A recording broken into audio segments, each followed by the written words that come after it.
11 ஆண்டுகளாக பயன்படுத்த முடியாமல் தவித்த தனது பழைய பிட்காயின் வாலெட்டை அமெரிக்க நிறுவனமான ஆந்த்ரோபிக் உருவாக்கிய AI சாட்பாட் கிளாட் உதவியுடன் ஒருவர் வெற்றிகரமாக மீட்டெடுத்துள்ளார். இந்த வாலெட்டில் இருந்த 5 பிட்காயின்கள் தற்போது சுமார் 4 கோடி ரூபாய் மதிப்பை தொட்டுள்ளன.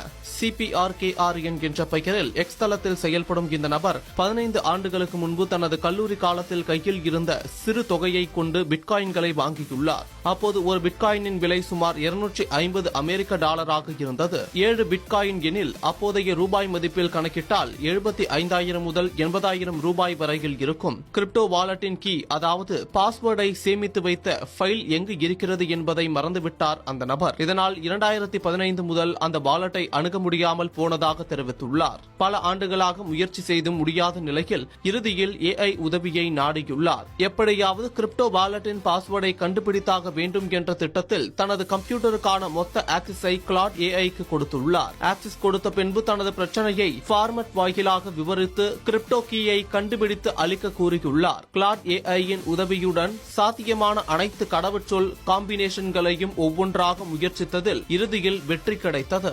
மே 13ஆம் தேதியன்று இந்த வாலெட் மீண்டும் செயல்பாட்டுக்கு வந்தது. பிளாக் செயின் தரவுகளின்படி 2015 முதல் இந்த வாலெட்டில் எந்த பரிவர்த்தனையும் நடைபெறவில்லை. 11 ஆண்டுகளுக்கு பிறகு திடீரென செயல்பாட்டுக்கு வந்தது பெரும் ஆச்சரியத்தை ஏற்படுத்தியுள்ளது. இந்த சம்பவம் கிரிப்டோ கரன்சி உலகில் பலருக்கு புதிய நம்பிக்கையை அளித்துள்ளது. பல ஆண்டுகளாக மறந்து போன அல்லது அணுக முடியாத வாலெட்டுகளை மீட்டெடுப்பதில் AI எவ்வளவு சக்தி வாய்ந்தது என்பதை இது தெளிவாக காட்டுகிறது. குறிப்பாக மறந்த கடவுச்சொற்கள், முக்கிய தகவல்கள், பழைய கோப்புகள் ஆகியவற்றை மீட்டெடுப்பதில் AI இனி முக்கிய பங்கு வகிக்கும் என்று எதிர்பார்க்கப்படுகிறது.